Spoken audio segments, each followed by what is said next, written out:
All right, welcome back to our death series. This is episode 18. We are just going to be talking about how many plane crashes has there been in 2025. All right, so there has been a total of 94 aviation accidents this year, and that is according to the data from the National Transportation Safety Board. And there were 63 accidents in January and 31 in February, and that is what they are reporting.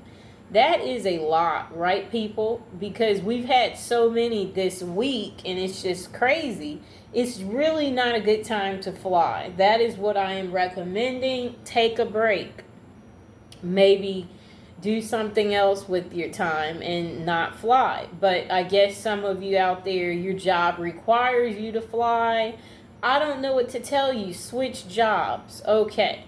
So, now let's talk about how many deadly plane crashes there has been in 2025. Okay, so the safety board reported 13 fatal aircraft accidents this year, including 10 in January and 3 in February as of Monday.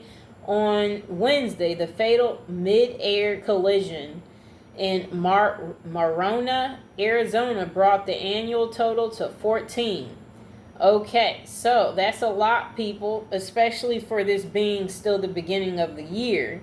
Okay, and it's not really much you can do but obviously pray and not fly. Okay, so that the most infamous this year was the crash on January 29th in Washington, D.C. that killed 67 people.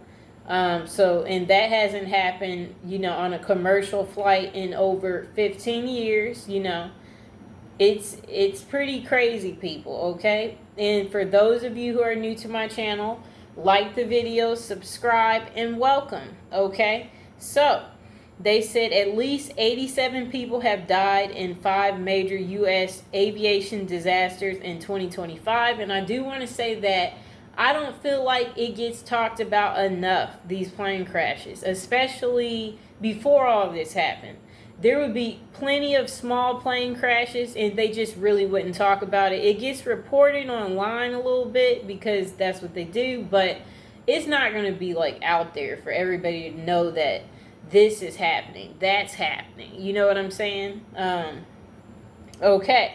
So the next one after the Washington, D.C. crash was January 31st in Philadelphia. A small medical jet carrying a child and parent crashed into a Philadelphia neighborhood. 7 people died, including all 6 on board the plane. Okay.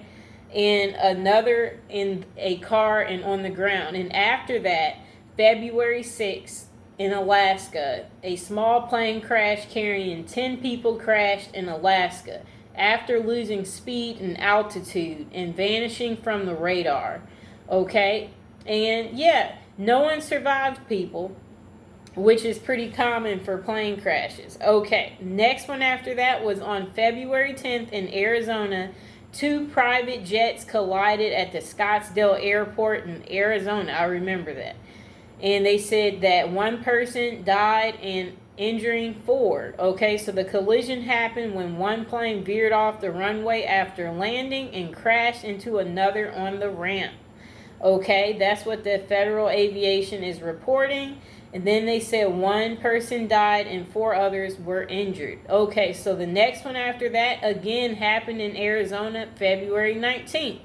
2 single-engine planes collided mid-air outside the regional airport in Arizona, and 2 people passed away from that. And they're asking, are mid-air collisions common? Okay, so between 2005 to the fall of 2024, there have been, I guess, 5,000 near mid-air collisions reported. That's what CBS News is saying. So they said a total of 1,129 of these near mid-air collisions during a 20-year period involved at least 1 commercial aircraft, averaging to around 56% per year. Okay, so is flying still safe in the U.S.? Okay, they said it's considered to be still safe.